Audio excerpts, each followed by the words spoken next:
Before the galaxy drowned in blood, there was hope, a dream vast as the stars themselves. The Emperor of mankind, radiant and terrible, strode forth across terror. He was no mere king, no conqueror. He was vision made flesh. His golden hosts and thunder warriors shattered tyrants, broke false gods, and bound the nations of old earth beneath his will. Where superstition had ruled, he set reason. Where ruin festered, he planted order. But even he, for all his greatness, knew he could not wage this war alone. From his very essence, he forged sons, the Primarchs, each one a shard of his soul, clothed in flesh, greater than any mortal, yet lesser than their father, each a part of him in miniature. They were to be generals, rulers, and brothers. Yet the warp, the Emperor's eternal enemy, scattered them like seeds into the void when they were children. Each fell to a strange world, shaped by alien skies and brutal circumstance, and yet seeded with the descendants of humanity's golden age when they ruled the stars. When the Great Crusade began, the Emperor sought out and found his lost sons one by one. Mortarion upon his poisoned world, Vulcan amid fire and anvil, the Khan upon endless steppes, Angron in chains. Each Primarch rose, scarred by their worlds, shaped by them yet mighty still, and among them none shone brighter than Horus. He was the first found, the first raised at the Emperor's side. To him alone, the master of mankind was not only lord,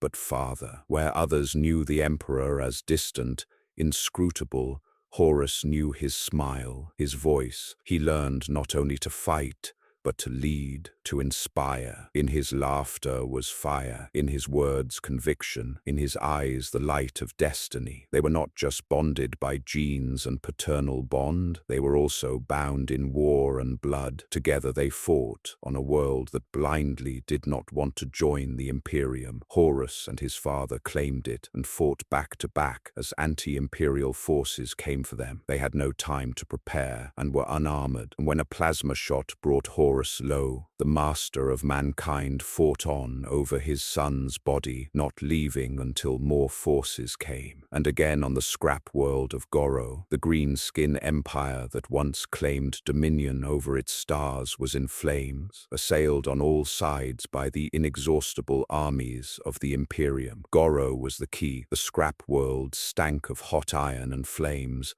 of oil and sweat and waste matter left to rot. Here they fought to place one of the final swords through the heart of the orcs. The Emperor's armor was burning, the golden wreath now in ashes around his neck. Chugging rotor cannons battered the Emperor's armor, even as claws of lightning tore portions of it away. It took all of the Emperor's warrior skill and psychic might to keep the mech warlord's weaponry from killing him. Horus shouted, and the greenskin turned and saw the desperation in his face and laughed. A fist like a reductor siege hammer smashed the Emperor's sword aside, and a fist of green flesh lifted him into the air. It crushed the life from him with its inhuman power. "No!" yelled Horus, battering his way through the last of the greenskins to reach his father's side. Horus dodged the mech lord's attack, a wolf on the hunt amid the ash and fire of the world's ending. Getting close, Horus gripped one of the warlord's mechanized arms, one bearing the spinning brass spheres and crackling lines of its lightning weapon. Centimeter by centimeter, Horus forced it around. Lightning blasted from the weapon, burning Horus's hands black. Bone gleamed through the ruin of his flesh. But what was that pain when set against the loss of a father? With one last massive effort, Horus wrenched the arm up as a soaring blast of white-edged lightning erupted from the weapon. A searing burst of fire impacted on the mech warlord's forearm, and the limb exploded from the elbow down in a welter of blackened bone and boiling blood. The beast grunted in surprise, dropping the Emperor and staring in dumb fascination at the ruin of its arm. Freed by his son, the emperor unleashed his might and led them to victory. Thus were bonds of blood and loyalty made steel. The Great Crusade became a saga written in fire. Worlds fell not only to bolter and blade, but to the promise Horus carried. To his brothers he was not rival, but heart. Fulgrim, ever hungry for perfection, admired his grace. Sanguinius, angelic and noble, loved him as brother beyond compare. Yet not all sons were bound by joy. Among them was Lorgar of Colchis, the pious one, whose soul burned with devotion. To Lorgar, the emperor was not simply father and master, but God. His word-bearers built temples, raised statues, spread worship wherever they marched. But to the emperor, this was folly. He sought not worship, but enlightenment. He commanded truth, not faith. And so came Monarchia, where his son will defy him for the first time. At the emperor's order, knowing of the church Lorgar had built to him, Guilliman razed his brother's city, his shining shrine to divinity. Then came his father, and before his brother Primarch, the emperor, struck Lorgar and named him misguided. Kneel he was commanded by his father. Even to a Primarch, a demigod, it could not be resisted. It was not just him, his entire legion too kneeled before the anger of the master of mankind. 100,000 word-bearers, in the dust of the perfect city, rendered prone by imperial decree. Lorgar comforts himself, thinking it's only right to kneel before a god. But then Lorgar noticed his brother Robute and his legion were not affected by the command.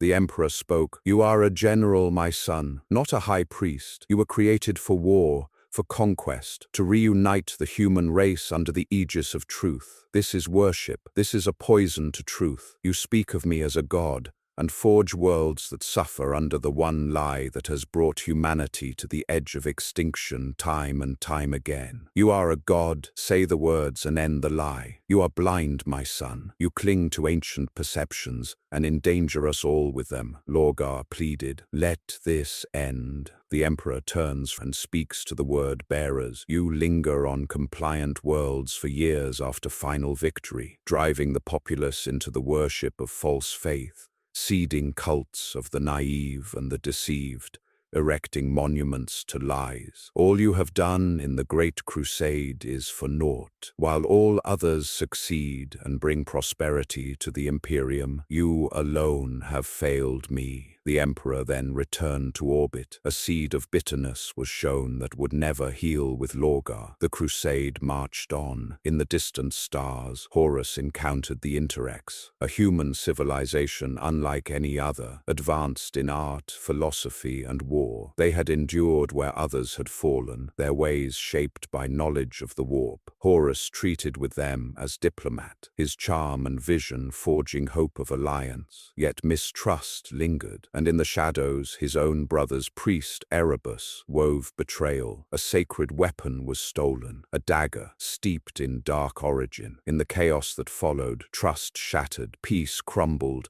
and war was kindled. Horus left the Interrex not with allies, but with another scar, and the very blade that would one day pierce his flesh. At Ulanor, the greatest war of the age was fought. An empire of orcs, vast beyond reckoning, had risen. Titans clashed in seas of fire. The sky burned green with alien engines. For ages the war raged, until at last the final warlord fell beneath Horus's blade. His lunar wolves roared their victory, and the Imperium raised banners above fields of ash. The triumph was not upon that battlefield, but upon terror itself. Beneath banners torn in war, before his legions and his sons, the emperor proclaimed Horus Warmaster, Lord of the Great Crusade, commander of all legions in his stead. Some cheered, some knelt in joy, for though none could deny Horus's worth, all felt the sting of being passed over. Horus after this speaks with Sanguinius. "Our crusade," Horus began, "it truly is ours now, brother. Father's decision to return to the imperial palace places it squarely in our hands." They discuss how their brothers will not be happy with Horus as War Master. Sanguinius is glad for his brother. "You have always been the best of us, Horus. You are the closest in soul to the people we are sworn to defend. You are your father's son." Later, a secret is shared, deepening their trust. Horus sees Sanguinius kill one of his sons, a blood angel, and asks, "Why?" Sanguinius says, "This is not for outsiders." In his shame, Horus responds, "I'm not an outsider. I'm your brother. I swear to you, on the honor of my legion, any words spoken here will never pass beyond these walls. I will keep your confidence from all." Sanguinius responded, "I believe that there is a hidden flaw in the genetic matrix of the blood angel's gene seed, something in my own biotype. I have looked within myself and seen glimpses of it, brother. A murky core, a trait that lies buried and waits to be awakened." Horus's gaze fell on the dead warrior. "This is the fury that I saw in him. It cries out for blood, and there is never enough." Sanguinius says in time he fears his curse will spread to all his sons. Sanguinius has searched and failed to find a solution, and keeps it from their father to avoid the same fate as their censured brothers, the lost Primarchs. "I will not be responsible for the erasure of the blood angels from imperial history. I will not have a third empty plinth beneath the roof of the hegemon as my legion's only memorial." Horus says he will not share what he knows even with their father, and will help Sanguinius find a cure. With his son's ascension as War Master, the Emperor withdrew. He turned back to terror, to secret labors none could share. He left the Imperium's fate in the hands of his chosen son, and for a time it was glorious still. Horus wore the mantle of War Master well. He broke bread with his brothers, embraced his sons as kin, ruled not by decree but by bond. He sought counsel from Sanguinius, trusted the Khan, even drew near to those who stood aloof. Where the Emperor had united by majesty, Horus united by humanity. Yet in that humanity lay the seed of tragedy. For Horus was not the Emperor. He could bleed, he could doubt. Horus could love too deeply and be wounded in turn. And in the shadows of the warp, the gods watched and waited. The great crusade would not end in triumph. It would end in fire. Shadows crept among Horus's warriors, whispers of old faiths, of secret bonds, of warrior lodges spread within the legions. None pushed them more eagerly than Erebus of the word-bearers, who walked in Horus's shadow like a serpent. He spoke of fellowship, of loyalty between warriors, of truths hidden from the Emperor. Horus listened, as he always listened, never knowing that venom was being poured into his cup. The poison would find its moment on Davin. A rebellion had broken out on that world, led by a fallen governor. Once loyal, he now reigned amid pestilence and decay, his fortress overrun by powers not of this earth. Horus descended in fury to end the treachery. The lunar wolves stormed the pestilent swamps, bolters roaring, armor burning with rot. It was there, in the mire, that Horus was struck. The governor wielded a blade not of mortal forge, but of ancient, sinister craft. The dagger, stolen years before from the Interrex. Its edge pierced the War Master's armor, its venom seared through his veins, a curse of chaos wrought in iron. The War Master fell. For the first time since the crusade began, the brightest sun of terror lay broken. His sons lifted him in desperation, their grief raw, their faith shaken. Erebus came to them then, cloaked in false concern, whispering that salvation could be found in the Serpent Lodge, an ancient temple of Davin's priests. In their desperation, they agreed. Upon the lodge's altar, Horus was cast into visions. He beheld the Emperor not as father, but as tyrant, enthroned in gold, preparing not to raise his sons to glory, but to discard them. The gods showed him futures twisted in fire, a humanity enslaved to a god-emperor, his brothers forgotten, his sons betrayed. They promised him freedom, destiny, the right to rule in truth. Horus wept, raged, and denied. But the seed of doubt had entered his heart, watered by Erebus's whispers, fed by the venom of the dagger. Pride tipped the balance. When he rose, he was changed. He bore the same smile, the same voice, but within him burned allegiance to the powers of the warp. In the aftermath of Horus's wounding on Davin and his ascension as the War Master of Chaos, the War Master turned to those closest to him, his brothers. Each was a demigod, forged by the Emperor for greatness, yet each bore flaws and desires that Horus would seize upon. Fulgrim the Phoenician was the first. During one campaign,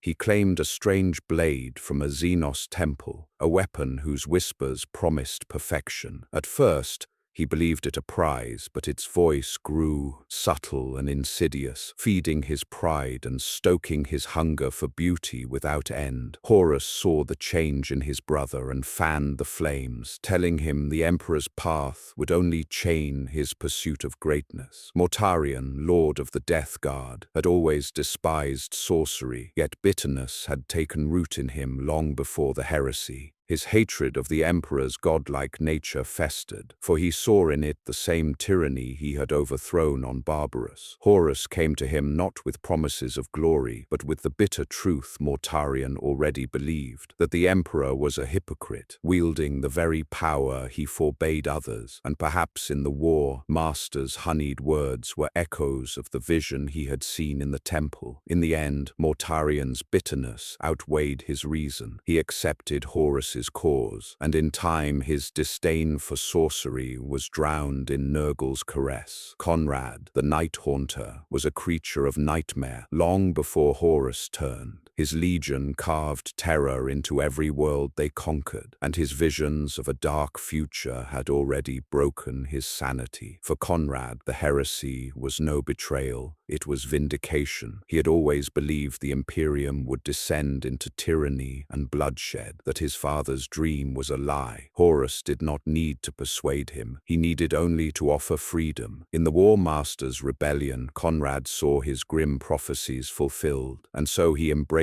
the darkness he had always claimed was destiny. Angron, broken son of Nuceria, was swayed by no words but by freedom itself. Horus did not need to whisper. He offered Angron a war without end, where the nails that tormented him would be sated in blood. The Emperor had tried to save Angron from slavery, yet in doing so had left him scarred and furious, feeling abandoned at the hour of need. Horus became the brother who gave him what their father never had, release. In the Red Angel's rage, Horus found a weapon of terror, and Angron's chain axes sang their bloody hymn for chaos. Lorgar, perhaps, was the easiest. He had already bowed to gods in secret, humiliated by the Emperor at Monarchia, denied the worship he craved. Horus came to him not as a corrupter, but as vindication. The truths Lorgar had suspected, the divine forces he had whispered to, all were real, and Horus was their chosen herald. Lorgar needed no chains, only a banner to march behind, and he became Horus's priest and prophet, fanning the embers of rebellion into a crusade. Perturabo, the Iron Lord, had spent centuries unrecognized, his brilliance squandered on sieges and garrisons,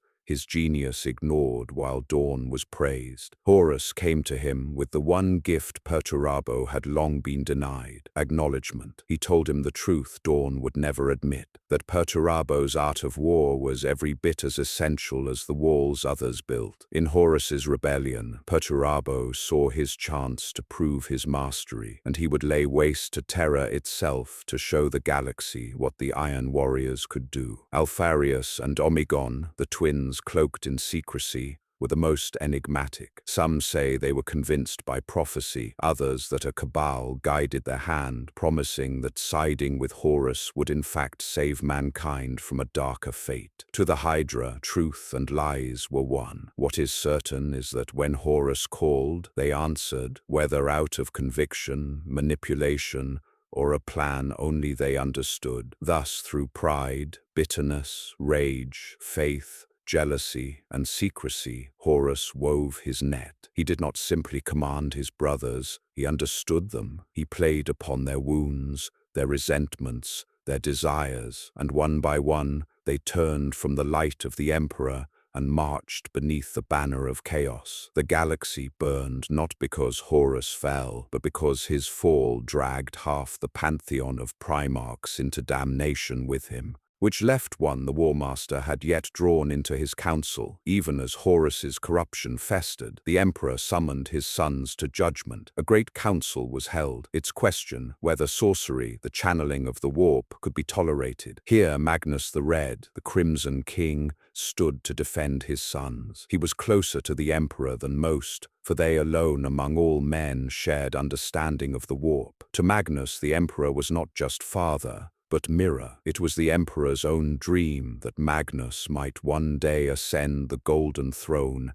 in his stead, freeing him for other parts of his great work. Magnus the Red One would then guide the Astronomicon, allowing ships to travel through the warp, its beacon a lighthouse. Magnus pleaded, gave a speech about what was happening, and there was division among the Emperor's sons on either side. But the Emperor was resolute. Sorcery was forbidden. Psychic gifts might be disciplined, but the warp itself was not to be toyed with. Magnus bowed in silence, his heart heavy. His sons, cursed by flesh change, looked to him with desperation. Their father had denied them the very path that might preserve them. Their bond with him, so deep and special, was strained to breaking. Horus continued and wove his web. He struck first at Istvan III, where loyalists of 4 legions, the sons of Horus, Death Guard, Emperor's children, and world eaters, were ordered planet-side under the pretense of quelling rebellion. When they were entrenched, the skies split open. Virus bombs rained down, choking the air with pestilence. Entire cities rotted in moments. Oceans boiled, mountains sloughed into slime. Those who survived staggered, their lungs burning, their armor corroding. Then firestorms fell, igniting the poisoned world into a furnace. Yet even in ruin, Nathaniel Garrow of the Death Guard and others, these names became watchwords of defiance against their traitor fathers. Men who had once fought shoulder to shoulder now turned their guns upon their brothers. And it was Nathaniel Garrow that brought word of what happened to Terra. And Horus was not done with Istvan. He made history at a time that became known as the Drop Site Massacre. Horus chose his battlefield with precision. Istvan V, a world already scarred by fire and ruin, became the anvil upon which he would shatter the Imperium's hope. The Emperor, reeling from the treachery of his favored son, dispatched 7 legions to end the rebellion. The loyalists came with grim resolve, unaware of how deep the Warmaster's poison had spread into their brotherhood. The first wave fell from the skies like avenging meteors. The Iron Hands, Salamanders, and Raven Guard struck with fury, their Primarchs at their head: Ferrus Manus, iron-willed and unbreakable; Vulcan, the eternal protector, a giant in emerald plate; Corvus Corax, the Raven Lord, shadow-winged and burning with vengeance. They crashed into Horus's ground forces with relentless fury, driving the traitor vanguard back, blades wet with blood and bolters roaring. Justice, it seemed, had descended, but Horus's trap was yet to spring. The second wave came, 4 legions descending in thunderous strength, the Word-bearers, the Night Lords, the Iron Warriors, and the Alpha Legion. Side by side they landed, banners unfurled, voxcasters booming oaths of loyalty. The loyal sons surged forward to join them, believing the weight of their brothers had come to tip the balance. Then, as bolter shells slammed into greenskin fortifications and plasma fire scythed through the smoke, the betrayal was revealed. Word-bearer blades turned upon the salamanders beside them. The Night Lords ignited their packs,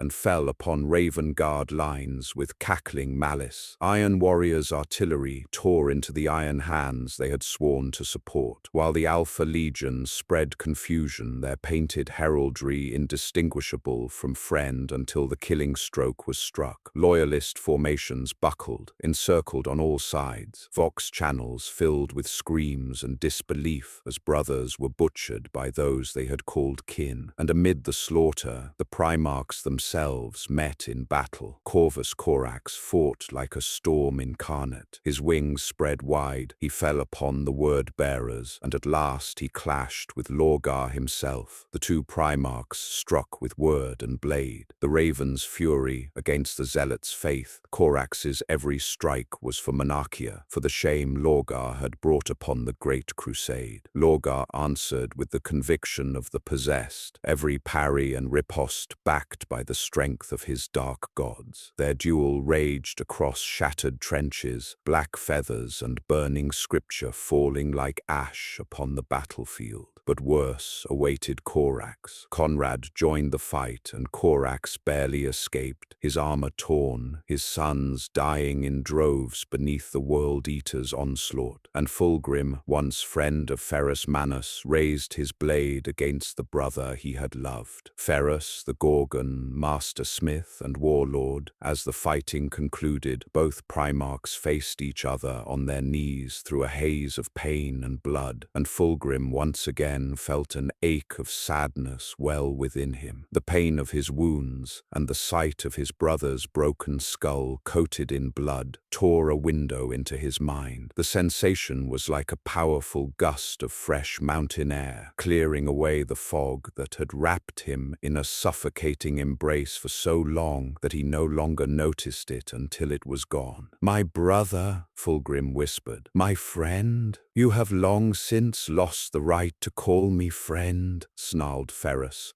pushing himself to his feet and staggering towards Fulgrim with Fireblade raised to smite him. Fulgrim cried out, and his hand leapt unbidden to his waist as the flaming blade carved a burning path towards his neck. Silver steel flashed as he drew the sword he had taken from the temple and blocked the descending weapon. Ferrus's sword hissed and spat as it bit into the silver blade, the Primarch of the Iron Hand's strength forcing the blazing metal centimeter by centimeter towards Fulgrim's face. Then the power of chaos swelled within his breast, and he flung Ferrus back. Fulgrim looked down at his defeated opponent and saw his own reflection in the mirrors of Ferrus's eyes. In an instant that stretched for an eternity, he saw what he had become, and what monstrous betrayal he had allowed himself to be party to. He knew in that eternal moment that he had made a terrible mistake in drawing the sword from the temple, and he fought to release the damnable blade that had brought him so low. His grip was locked onto the weapon, and even as he recognized how far he had fallen, he knew that he had come too far to stop. The realization, coupled with the knowledge that everything he had striven for had been a lie. As though moving in slow motion, Fulgrim saw Ferrus Manus reaching for his fallen sword, his fingers closing around the wire-wound grip, the flames leaping once more to the blade at its creator's touch. Fulgrim's blade seemed to move with a life of its own, but Fulgrim swung the blade of his own volition. The silver blade clove the air as it swept towards Ferrus Manus, and Fulgrim felt the ancient triumph of the presence that he now knew had dwelt within it all this time. He tried desperately to pull the blow, but his muscles were no longer his own to control, and Ferrus fell to Fulgrim's sword, the first Primarch slain by his own kin. So bonds once unbreakable were shattered, and the heresy claimed its highest price yet. Elsewhere, Vulcan, the Eternal, met his betrayers with the fury of the forge. He fought like a mountain against the storm, his hammer shattering traitors with every swing, yet even he could not turn the tide tide alone. Overborne by sheer numbers, assaulted by Conrad's Night Lords with their terror tactics, he was dragged down, captured in chains, and carried screaming into the shadows of torment. The massacre was complete. The 3 loyal legions, the Iron Hands broken, the Salamanders scattered, the Raven Guard bleeding, were shattered almost beyond recovery. Corax escaped with but a remnant of his sons, bearing the guilt of betrayal and the ashes of his legion. Above it all, on the bridge of the vengeful spirit, Horus watched. He saw Ferrus Manus fall, Vulcan taken, Corax fleeing. He saw the trap sprung in perfection, the hammer blow that broke half the Emperor's strength in a single day. His heart was hardened. There was no turning back. He was no longer War Master in truth, but a warlord of chaos, and from Istvan's blackened fields his destiny stretched out before him. The drop site massacre was not merely a battle. It was fratricide on a scale the galaxy had never seen. It was the sundering of oaths, the shattering of faith, and the death knell of loyalty. From that day the Imperium was drowned in blood, and Horus Lupercal was the one who set it aflame. The fires spread, the wound of Istvan festered, and its poison spread across the galaxy. The Emperor's dream lay broken, though terror did not yet know it, and upon Prospero unfolded one of the darkest tragedies of the heresy. Magnus the Red, the Crimson King, most gifted of all in the arts of the warp, especially by his own estimation, had ever sought knowledge to shield his sons. Their flesh was cursed, and he believed only sorcery could preserve them. When Horus turned, Magnus sought to warn his father. In desperation, he hurled his soul across the warp, shattering every prohibition the Emperor had laid down. His message struck terror like a thunderbolt. But in so doing, he broke the wards guarding the Emperor's greatest work, the reason he had left the crusade behind, the secret Webway project, a path to free mankind from the warp itself. What Magnus sought to save, he doomed. The Emperor's wrath was terrible. To Leman Russ of Fenris, he gave the order, "Bring Magnus to terror in chains." Yet Horus twisted the words, whispering poison into Russ's ear. The wolf was unleashed, not as jailer, but as executioner. The space wolves descended upon Prospero. The central city of Tizca, jewel of learning, burned in fire and fury. Sorcery clashed with axe and fang. Librarians hurled storms of psychic flame, but the root would not be denied. The 1,000 suns fell in droves, their libraries toppled,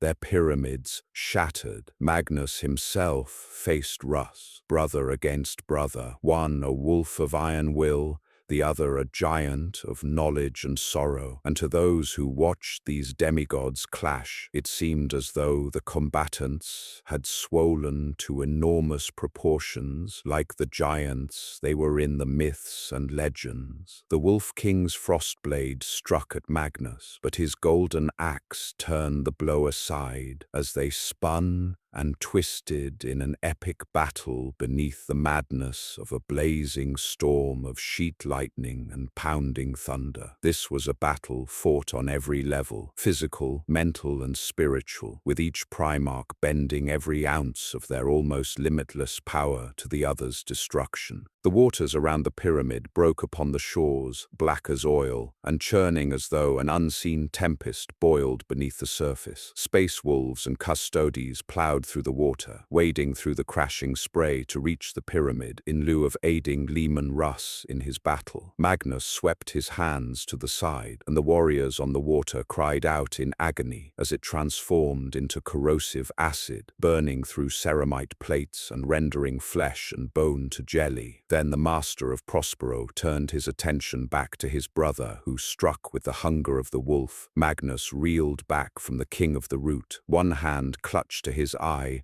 as his shattered arm crackled with regenerative energies. As broken and bloodied as Leman Russ was, he was brawler enough to seize his opportunity. He barreled into Magnus and gripped him around the waist like a wrestler, roaring as he lifted his brother's body high above his head. All eyes turned to Russ as he brought Magnus down across his knee, and the sound of the Crimson King's back breaking tore through every warrior of the 1,000 Suns' heart. Leman Russ's blade swept down, but before its lethal edge struck, Magnus whispered unnatural syllables, unknown to man since he had first raised his guttural chants to the nameless gods of the sky. His body underwent an instantaneous dissolution, its entire structure unmade with a word. The Crimson King fell, and Prospero became ashes on the wind, and Magnus fled into the warp, his body broken by Russ, his spirit fractured, his sons scattered. The libraries of Prospero, the pyramids of learning, the vaults of forbidden knowledge, were ashes. What had once been the Imperium's greatest treasure of wisdom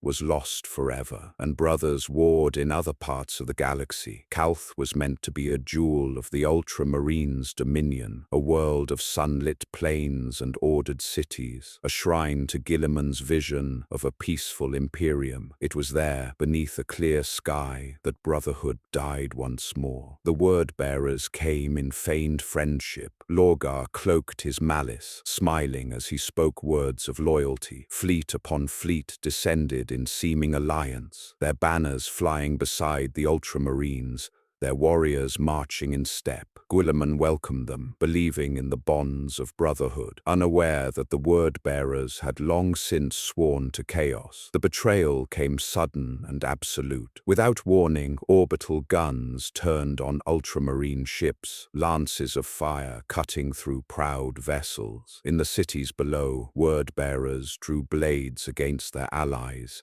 chanting dark liturgies as they butchered those they had sworn to aid. The skies of Calth blackened with flame, the seas boiled with falling wreckage, and the light of Guilliman's dream was drowned in ash. The ground war was a slaughter. Word-bearers, driven by their fanatical faith, unleashed forbidden weapons. Warp-spawned monstrosities poured from rift and shrine, gnawing reality itself. The Ultramarines, caught unprepared, reeled beneath the onslaught, their lines collapsing in firestorms and demonic howls. Guilliman himself strode into the fray, his voice calling his sons to him. He fought Lorgar upon the burning plains, the two brothers locked in bitter struggle. Lorgar, once mocked for his faith, now struck with a zeal that made his blows thunder. Guilliman's every strike was a rebuke, every word a condemnation. Their duel was not only of blade, but of belief, the pragmatist who built worlds against the zealot who sought gods. Around them, Ultramarines fell in droves. Orbital bombardments cracked the crust of the world. Firestorms scoured continents, and void ships rained ruin upon the very soil. Millions of mortal souls burned alongside the legions, their lives snuffed out in an orgy of betrayal. Calth died that day. Its surface was poisoned, its skies aflame, its seas turned black. Yet the Ultramarines endured. Guilliman pulled his sons from the inferno, retreating into the underground, swearing vengeance. Though the word-bearers had drawn first blood, Guilliman's wrath was not quenched. With Calth burning, Lorgar joined with Angron, the Red Angel, and together they led a campaign of annihilation across Ultramar. The Shadow Crusade was its name, though it was no crusade of faith or conquest, but of sheer destruction. World after world fell beneath their combined wrath. Where word-bearers struck, temples rose in the midst of slaughter, dark monuments fed by blood and sacrifice. Where the World-Eaters descended, there was nothing but ruin, Angron leading his sons in butcher's work, every chain axe a hymn to rage. Cities were torn down, libraries immolated, populations butchered until their screams filled the warp. Angron's fury grew with every victory. The nails in his skull drove him to ever greater heights of madness, his body swelling, his form twisting with the gifts of Khorne. Lorgar watched with something like awe, guiding his brother toward apotheosis. It was he who bound Angron's rage to ritual, who directed the slaughter until the World-Eater could ascend. And so, amid the ashes of Ultramar's murdered worlds, Angron was remade, a demon prince of the blood god, his mortal shell shattered, his essence forged anew in crimson fire. Guilliman raced to stop them, but the warp itself turned against him. The ruin storm was born, a galactic tempest of sorcery that sundered navigation, cutting Ultramar from Terra and isolating Guilliman's realm. In that storm, Guilliman saw not merely the destruction of his empire, but the scale of the heresy itself. The Emperor's dream was bleeding out into the void, corrupted by the gods who had claimed his brothers. The Shadow Crusade left nothing but ruin. It was not victory Horus sought in Ultramar, but delay, devastation, and despair. Guilliman's strength was spent in defense of his home, unable to march to Terra, his vengeance stifled by sorcery and blood. So Lorgar and Angron became architects of desolation. One brother sought vindication in faith, the other release in slaughter, and together they carved scars that would never heal. The Shadow Crusade was the echo of Istvan, not a single massacre, but a campaign of murder that bled a realm dry, proving that Horus's rebellion was not only betrayal, but apocalypse in motion. At Cygnus Prime, Horus set a more insidious snare for his closest brother. With Erebus in his ear, Horus used the sworn secret of his brother against him. They would exploit the Red Thirst, and his brother would fall to Khorne and join him. This was the agreement, but the forces of chaos turned on itself. The bloodthirster Karbanda believed the Primarch would not fall, whilst Horus wanted to eliminate the Great Angel as a rival for his position within chaos. Horus tells Sanguinius they might have a cure for the Red Thirst, and so the love for his sons was exploited, and Sanguinius fell into the nightmare. The Blood Angels descended to find not a world, but a slaughterhouse. Demons crawled from the soil, the skies burned crimson, reality itself howled. At the center stood Karbanda, a bloodthirster of Khorne, horned and vast, wings blotting the heavens. The very planet itself was all a lure for chaos.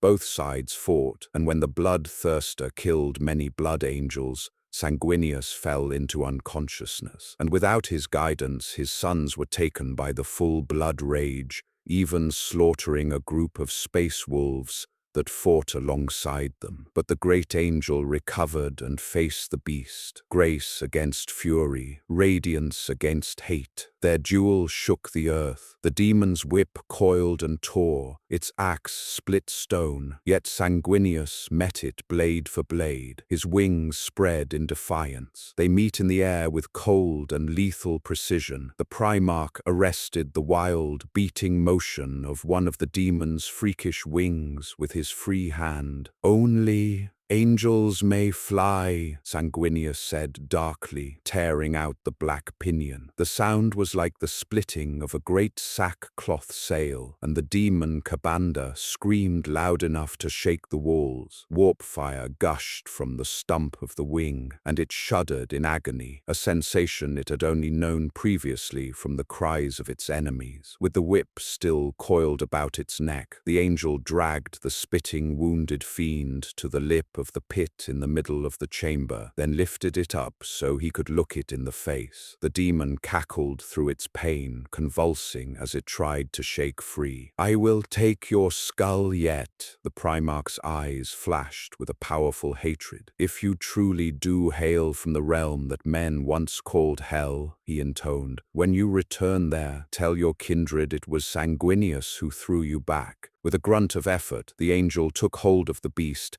and shoved it over the spiked edge. Karbanda's curses echoed all the way down before it finally vanished, shrieking, into the warp flames. It was after much of the planet was purged. Sanguinius was offered a final deal. If he joined their side, his sons would be cured. Sanguinius agreed, and it was only through the sacrifice of one of his sons in his place that saved him from joining Khorne willingly. And so Horus's plot to bring down the Great Angel failed. When the fires of Kalth had guttered to black ruin, Robut Guilliman gathered what remained of his sons. He looked out upon Ultramar, the realm he had built into order and prosperity, and saw it bleeding beneath the word-bearers' knives and the World Eater's axes. Worse still, the galaxy itself had turned against him. The ruin storm spread across the stars, a wound in reality that severed Ultramar from Terra. The Astronomican's guiding light was swallowed by warp storms, and for the first time Guilliman faced the possibility that the Emperor's throne was lost. From that despair was born Imperium Secundus, a second empire, a bastion against the dark. Guilliman did not raise it in rebellion,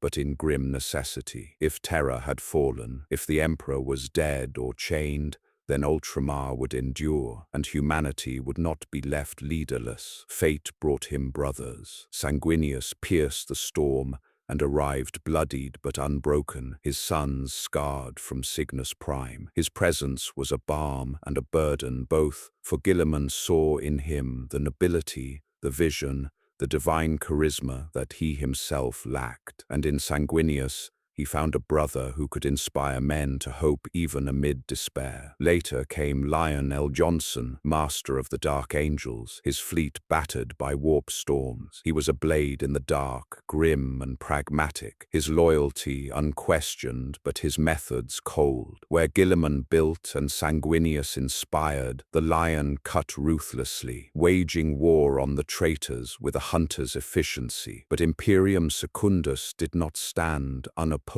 Conrad, the Night Haunter, had been taken alive at Istvan, and he haunted their fragile empire like a phantom. Imprisoned at first, he broke free and stalked the shadows of Ultramar, sowing terror, assassinating leaders, spreading despair with every whisper. He became the living embodiment of doubt within their walls, the darkness that mocked their fragile hope. Guilliman hunted him, the Lion pursued him with merciless wrath, and Sanguinius felt in him the echo of his own death visions. Together the three brothers formed a triarchy, though unity was fragile. Guilliman sought order, Sanguinius sought hope, the Lions sought victory at any cost. Yet Conrad's presence undermined them at every turn, reminding them that no empire could stand while such madness prowled unchecked. In council they debated. Guilliman, ever the pragmatist, argued that Terra might already be lost, and that Imperium Secundus must rise not as a shadow but as a new light. The Lion, dour and secretive, offered little, his eyes always on unseen wars, his mind turning to strategies the others would not consider. And Sanguinius, he bore the weight of prophecy. He had seen his death, and he knew that the fate of mankind lay not in Ultramar, but upon Terra itself. It was he who refused a crown. Guilliman and the Lion both looked to him as the natural emperor of this second realm. His nobility, his beauty, his sacrifice marked him as the only one who could fill their father's throne. But Sanguinius would not, though he relented for a time. Imperium Secundus stood, a bastion but also a monument to doubt. It was a realm born from the fracture of the galaxy, forged in necessity, but haunted by uncertainty, and stalked by the Night Haunter's shadow. And though it endured, though it gave hope to worlds cut off by the ruin storm, it was never meant to last. It had been born from doubt and despair, and though it offered fleeting stability, Sanguinius could not remain. He knew his destiny did not lie upon the throne Guilliman offered him, but upon the walls of Terra. Visions plagued him still,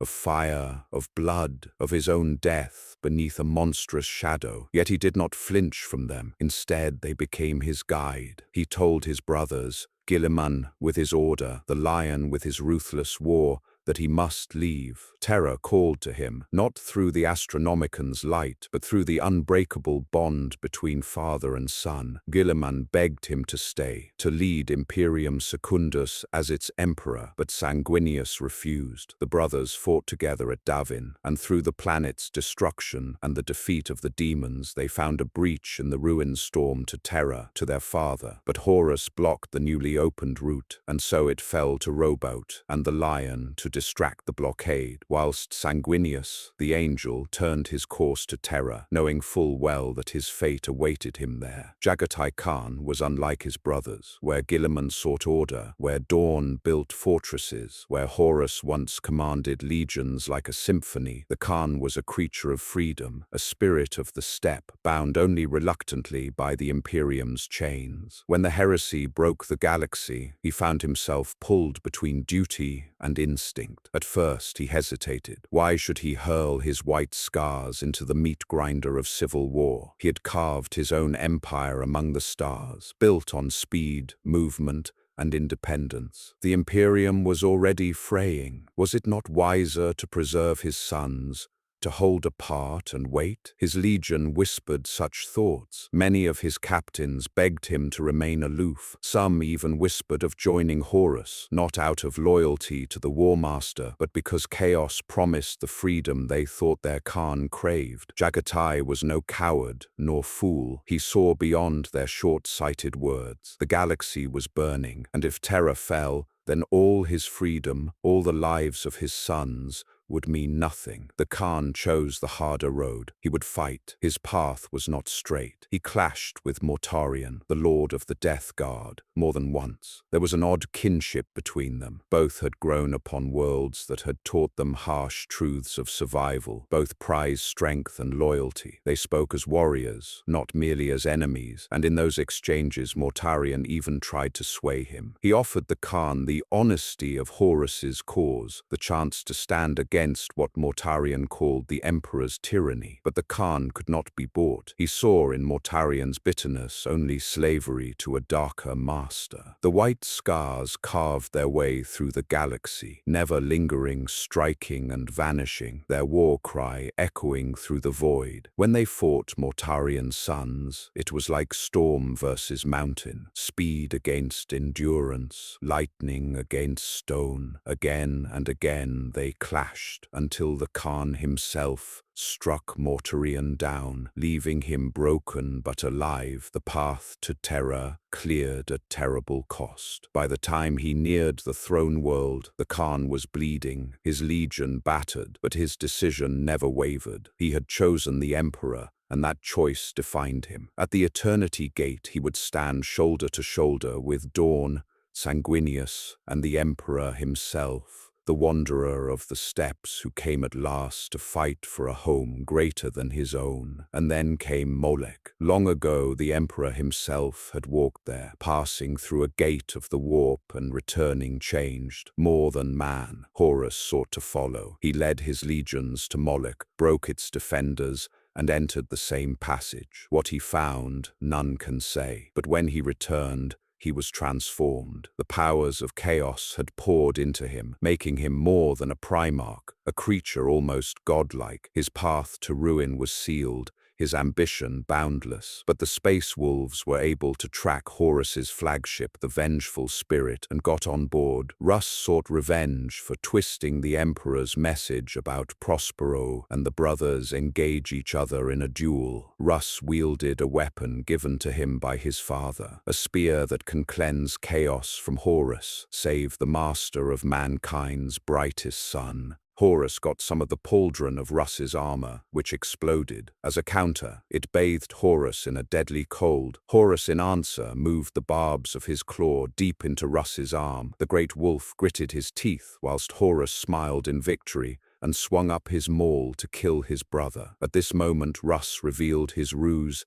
and twisted free of the claw, damaging his armor and his own flesh further to get at Horus. And with every ounce of his strength, he thrust the spear one-handed into Horus's side. Horus roared. He dropped the maul and shook. Soul fire blazed from his mouth, and the spear shone with such light, even Russ struggled to hold the weapon in place. Horus released Russ and staggered back. Russ flowed and ground the spear in his brother's wound. Horus grasped the spear shaft and fell to his knees, the unholy aura gone along with his confidence. Russ, for a heartbeat, speaks with the real Horus, who says he had to do it. Russ says they can still help him. Horus says, from beyond space and time, I defy you, and Russ must die. die if he cannot accept chaos. And the talon of Horus entered the side of Russ, cutting deep. The barbs ripped away chunks of muscle, the energy field scorched his bones, and he was thrown off its end across the chamber. Russ's body tries to heal, but the hurt is grave. Ribs snapped, organs pulped. Lehman says Horus will never win, and Horus swings them all down. Lehman's fate is sealed, but a grey blur intercepts one of his wolves,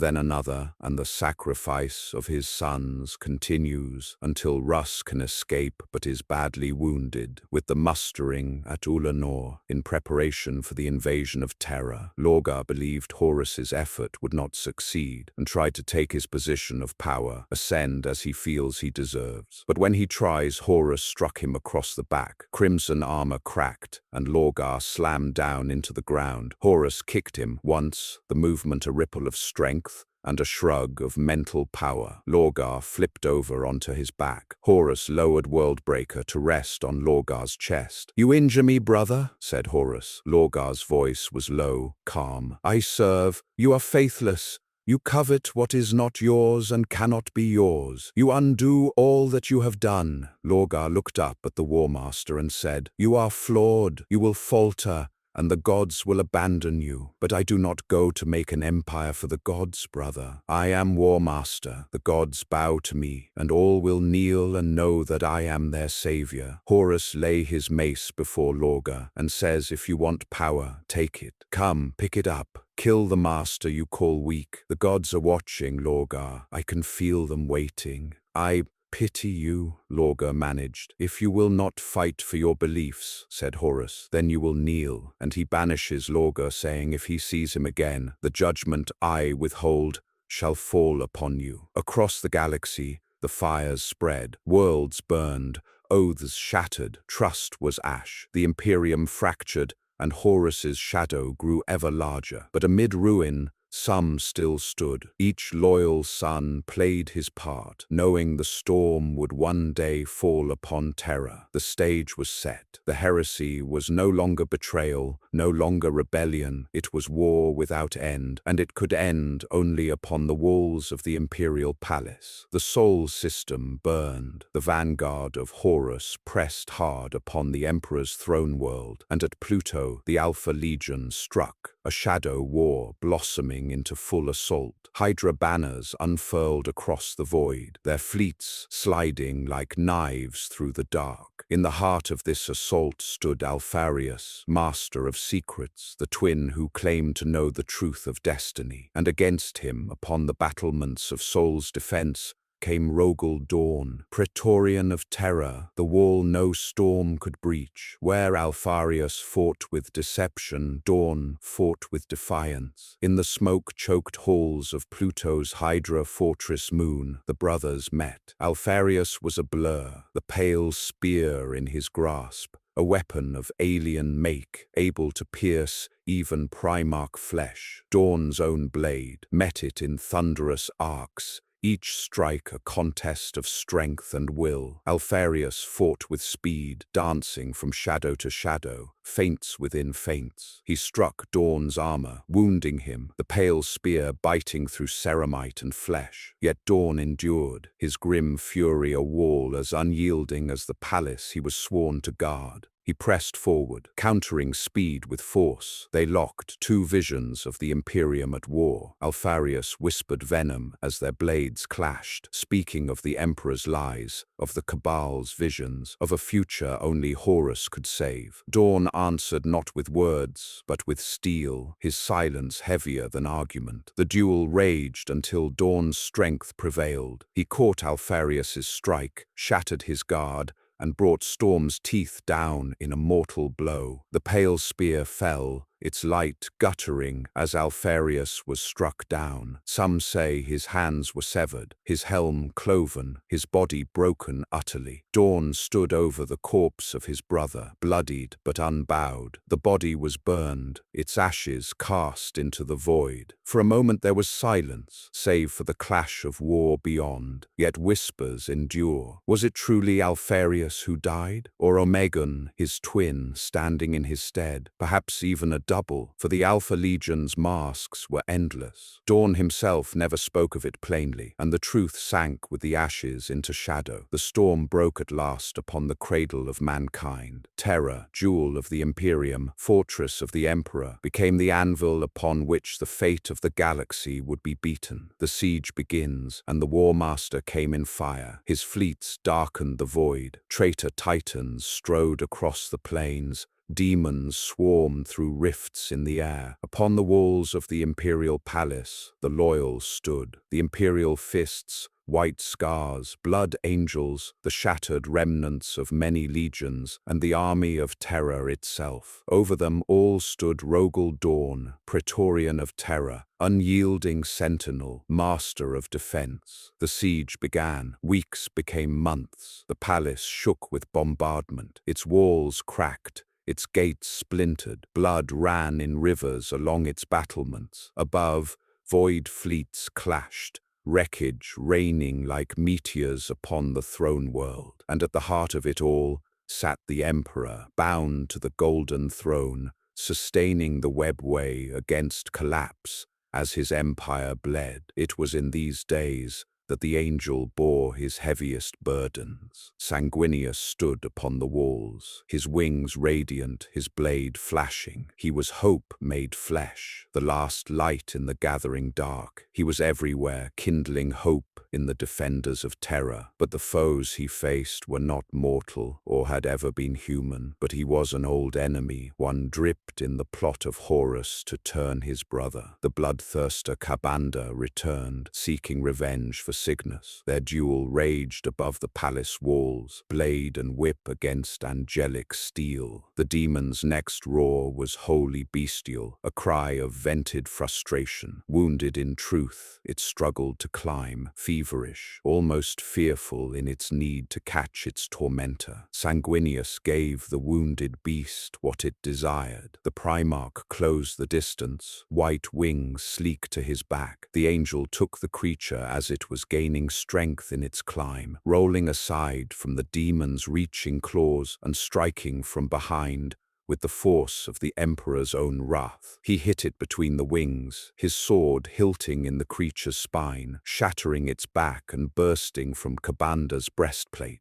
The blade's point hissed with the smoke of stolen souls leaking from the wound, and the demon hung in the air a moment more in defiance of mortal law. It gagged, and a sludge of undigested spirits sluiced from its open jaws. Kabanda dropped, the creature crashing against the sanctum wall and leaving a smear of demonic blood as it fell. Its wings no longer beat. Sanguinius followed the body down in a dive, gripping the demon by the back of the neck, the hilt of his sword impaled in its spine. He could have let the creature fall. Sanguinius could have let the demon fall, striking the earth before the eternity gate. But the angel screamed, the sound as invested with rage as any sound that ever left the demon's throat, and he hurled the dying monster out across the royal ascension. It crashed amidst the advancing horde and rolled down the marble stairs, a monument to the failure of naked fury. Yet each triumph bled him further, each wound bringing him closer to his end, and his hardest enemy was yet to be met. Upon the battlefield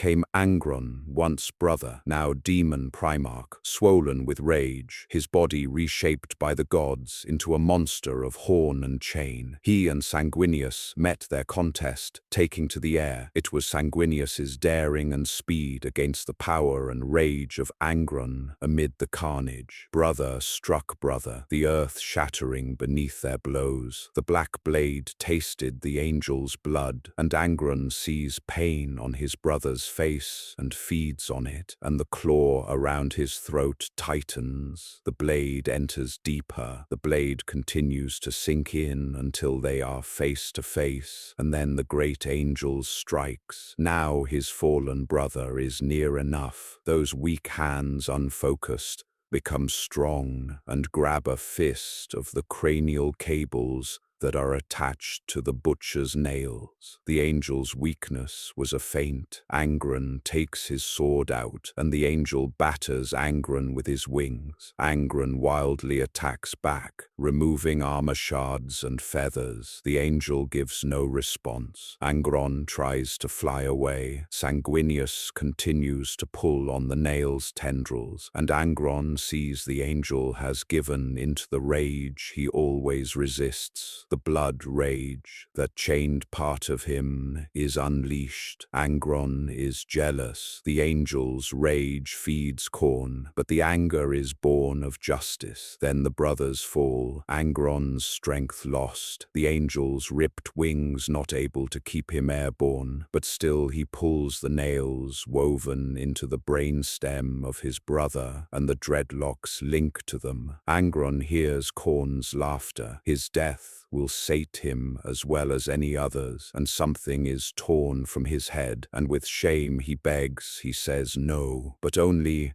Sanguinius hear his brother's last word. He pulls once more, and the head bursts, brain coming free, and Angron's wings give a last twitch, and he falls. Angron was down, though not slain, for demons do not die so easily. But his body was torn, his spirit scarred, his wounds deep. Jagatai Khan fought his own war, his white scars struck like lightning darting from breach to breach. Yet always in his path was Mortarion, the Death Lord, relentless, implacable, a reaper that could not be escaped. They clashed in the dust, the Khan's speed against the Lord of Death's inevitability. The Khan was grievously wounded, his body nearly broken, yet he struck true, shattering Mortarion's advance and forcing the demon Primarch from the field. The Khan survived, but was wounded and unable to fight on. Other brothers fought different wars elsewhere. The walls of terror trembled under the hammer of the Iron Warrior.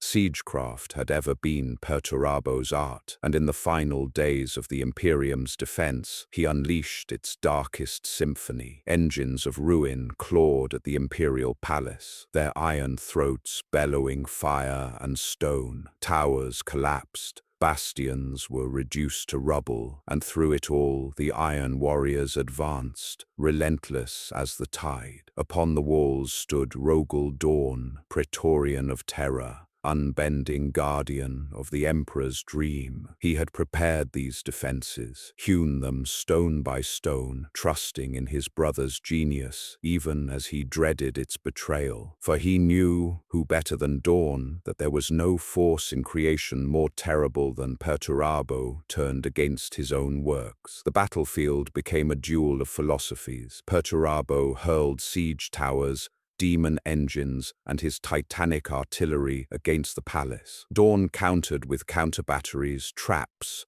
and the unbreakable will of the imperial fists. Where one raised destruction, the other raised defiance, and yet beneath the thunder of war, both knew the truth. This was no longer about walls of stone. It was about the walls within their souls. Dawn fought for father, for terror, for the ideal of unity. Perturabo fought for vindication, for every slight, every scorn, every moment of being dismissed as nothing more than a builder, a tool. The mental duel raged amid the ruin. Neither could fully break the other, for they were too alike, stubborn, unyielding, each a mirror of the other's will. Yet as the siege dragged on, Perturabo felt the futility gnaw at him. His genius was used, not celebrated. His brothers saw him as little more than a weapon, even Horus, who promised him glory but cared only for conquest. And so, Perturabo did not stay to see the ruin through. He withdrew his forces, bitterness carving itself deeper into his heart. He had given his genius to the rebellion, broken terror's walls, bled his sons upon its stones, and for what? For a cause that ended in ashes. The siege of terror was not only the breaking of the walls of the palace, but the breaking of Perturabo himself, a Primarch whose brilliance had been twisted into ruin, and who, in the end,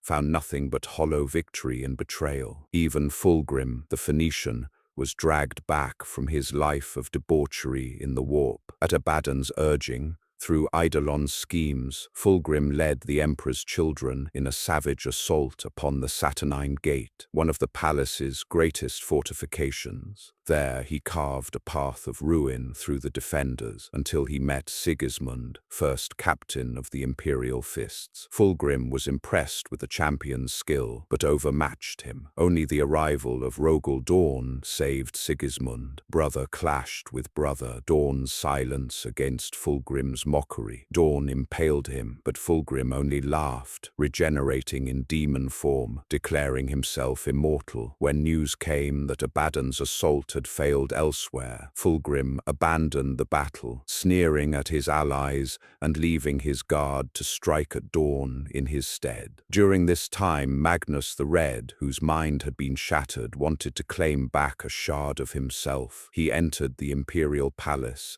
via distraction, and he came before the throne, and the Emperor spoke. He says he can still fight alongside his father. Magnus says forgiveness always comes with a price. The Emperor lays things out. It is a heavy price, but a necessary one. Your mind and body are still your own, but the warriors of your legion are damned. In truth, they were damned the moment the first signs of the flesh change became manifest. Their bodies carry the seeds of their own destruction, and no gene craft of mine can undo it. You can come back to me, but your legion cannot. He then offers Magnus a new legion to lead. How could I fight at your side, knowing I had condemned my sons to death? Magnus said. I would look upon these new warriors and see in them the faces of my betrayed legion. What kind of father would I be were I to forsake them? How could you ask this of me? I cannot abandon them, father, his hands clenching into fists. Their fate is not yet set. I will find a way to save them. I must. Magnus then escapes into the webway. Vulcan, the undying smith,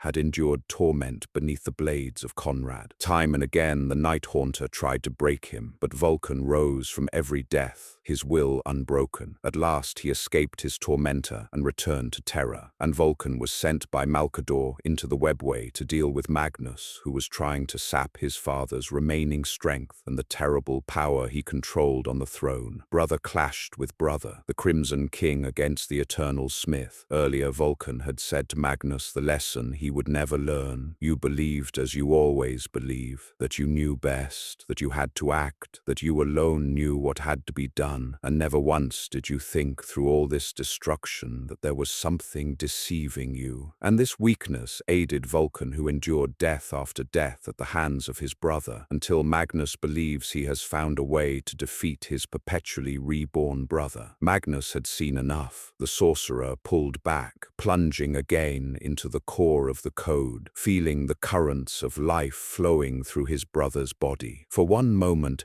his mind was entirely scattered throughout Vulcan's flesh, diluted through the avenues of his bloodstream. It was enough. It would work. If Magnus could not kill him, he would unmake him. The sorcerer severed the code strands. Physically, Vulcan came apart at the biological seams. His black skin ruptured with holes that siphoned light. These bloodless ruptures spread through his bones, his organs, his armor. What remained of his skin ignited, then blew away an instant later as ash in the webway's sourceless breeze. A partially articulated skeleton, bound together by disintegrating tendons, staggered back as its eyeballs caught fire. Magnus hemorrhaged power. He poured himself into the process, diluting his essence across the wave of his brother's existence. When the dissolving skeleton stumbled, he felt a laugh wheeze through his own ruined mouth. The process was imperfect. It could only be imperfect, devoid of ritual structure and born out of frantic will. But it was working, a testament to his might and to the choices made to reach this point. The sense of exultant pride was his second to last thought. Pride in himself, in what he was capable of, unweaving his brother's existence, rewriting reality to obey his desires. And yet he couldn't understand how the man in front of him could still be on his feet. He couldn't believe this flayed, immolated thing being erased from existence endured all this and still swung its hammer. He couldn't lose here, he couldn't die, he couldn't. And his brother struck. The corpse of Vulcan fell to its knees beside the headless body of Magnus the Red. There they rested, at the heart of Magnus's folly. Then it was the end. The walls buckled, the gates fell. The emperor knew the end had come. He gathered his chosen, Sanguinius, Rogel Dawn, and Constantine Valdor, captain general of the Custodes. Malcador remained upon the golden throne, sacrificing his own life to keep the webway closed.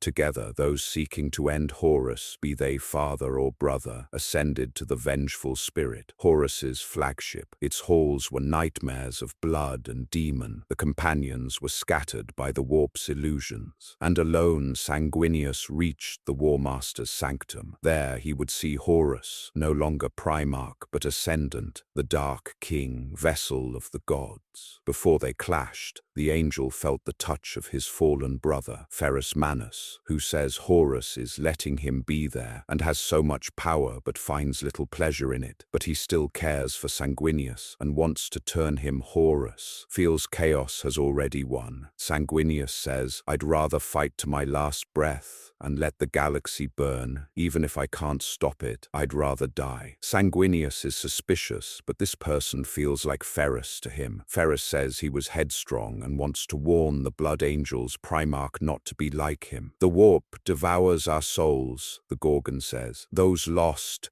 and those discarded alike. Magnus, the Pale King, Alpharius, the Red Angel, it spares no one. Death is no release, brother. It is unending torment. Ferrus says they are all there to watch what happens. Sanguinius says he is not sure if he can kill him. Ferrus says, you don't know if you want to, and he must set aside grief. Sanguinius says he misses Horus, and with that memory burning in his heart, he faced Horus. Their duel was terrible. Wounded from Angron and Cabanda, Sanguinius could not match Horus's strength, but sought him out nonetheless, trying to deny the odds the fate he has always seen for himself. He turns, but Sanguinius has already found him again, arcing in like a seeker missile. His spear, swung with both hands at full force, strikes the Warmaster's front plating. Failing reactive shields pop with a bang. The blade strikes a thick section clean off the lip of the gorget and leaves a bloody tear across Lupercal's left brow and cheek. Horus roars like a woken dragon. The rage is here. Sanguinius flies at him with such sudden and ferocious speed, Horus has barely time to move. The angel rains blows upon him, across his head,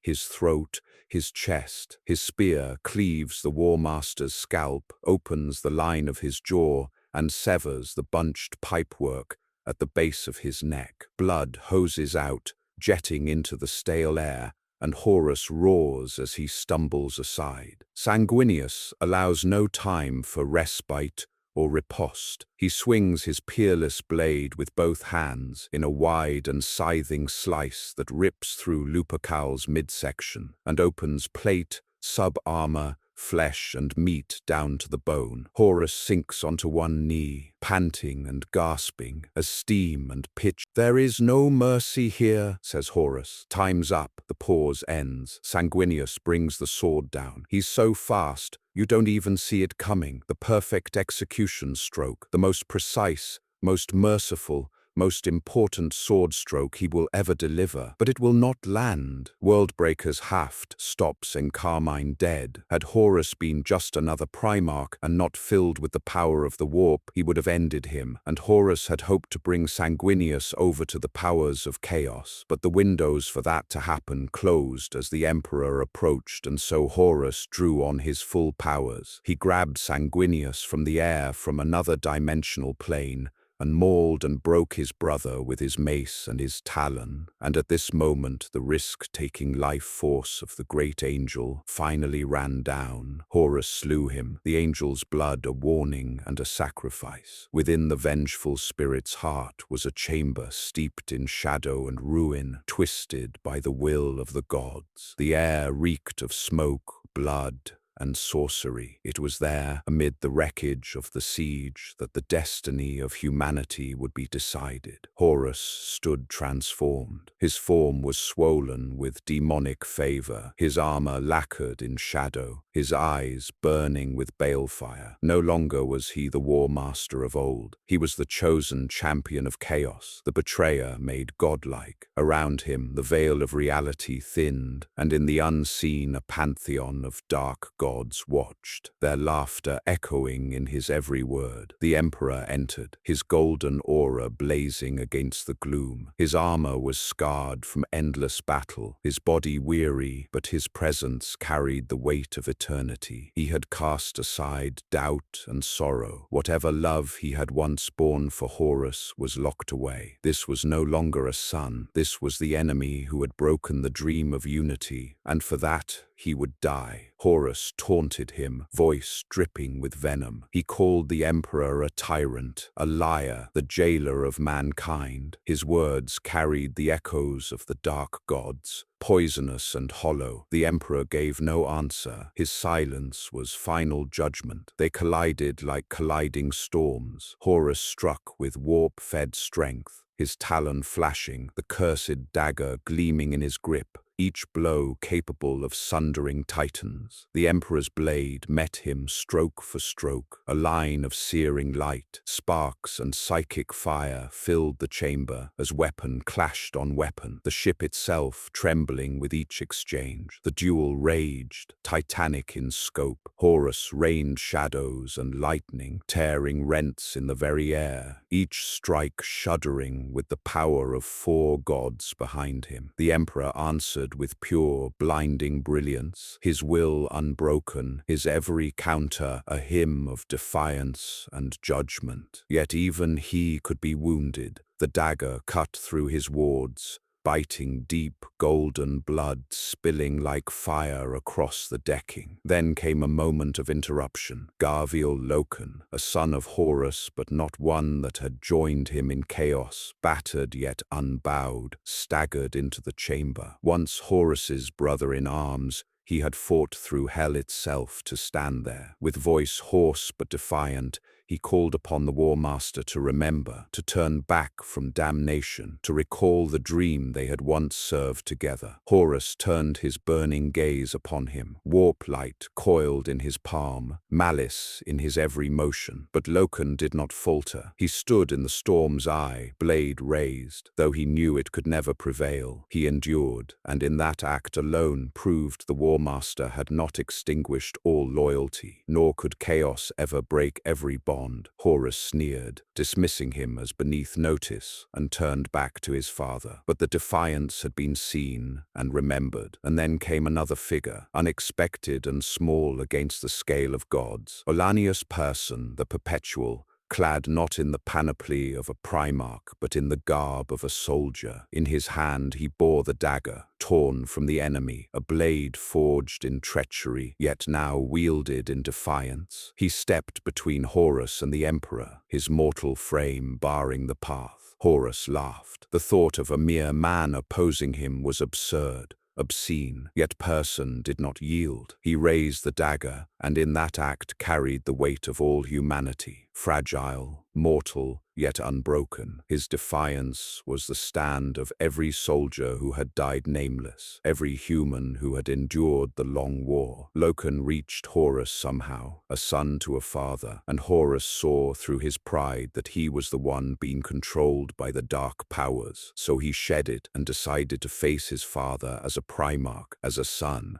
But this was a ruse, and the Emperor renewed his assault on Horus with the power of the Astronomicon, a beacon in the dark of the warp. Horus, struggling, reached for the power of the warp, but found it was not available, and with it withheld. Horus realized the horrible truth. He had never been in control, and Horus wants to ask his father for forgiveness, but doesn't dare. The Emperor can see it in the War Master's eyes. Horus's eyes beg him for mercy, a son to his father. End this. End it now. if you can, if that is even possible. End it before it is too late. If you can't do it, no one can. The burning stops. The psychic beam abates. Horus sways, gasping. The Emperor the Father has a knife, an old stone thing, the ritual dagger. As Horus feels the horrible power of the warp returning once again to take command, the Emperor looks at the knife. "I wait for you and I forgive you," he said to his son, and he drives it into the heart of Horus. Silence followed. The Emperor stood over the ashes of his first son, golden light guttering, his own form failing from the effort. Loken survived, scarred but unbroken. Olanius Person's sacrifice was already legend, a mortal who had stood where Primarchs faltered. The war was won, but it was no victory. The Emperor had destroyed the being he once loved most in all creation. Humanity endured, but the price was beyond measure. The future of the Imperium the Emperor had dreamed of when he had created his sons was gone, to be replaced by a grimmer fate where the Imperium will survive, but there will only be war. The cost was ruin. The Emperor's mortal body was destroyed. Dawn and Valdor found him upon the corpse of his son and bore him back to Terra. To preserve him, the Emperor was entombed upon the golden throne, where he remains still, silent but eternal. And so for a time the Emperor's Imperium fell to his sons. His heirs, Rogel Dawn, was broken by grief. He had been imprisoned by Khorne's power and escaped only after terrible trials, returning too late to save his father. His fate became one of eternal duty. The Fists, forever the sentinels of terror. Vulcan endured, unbreakable. The Khan survived his wounds, though his path soon took him beyond the Imperium's sight. Korax, haunted by Istvan,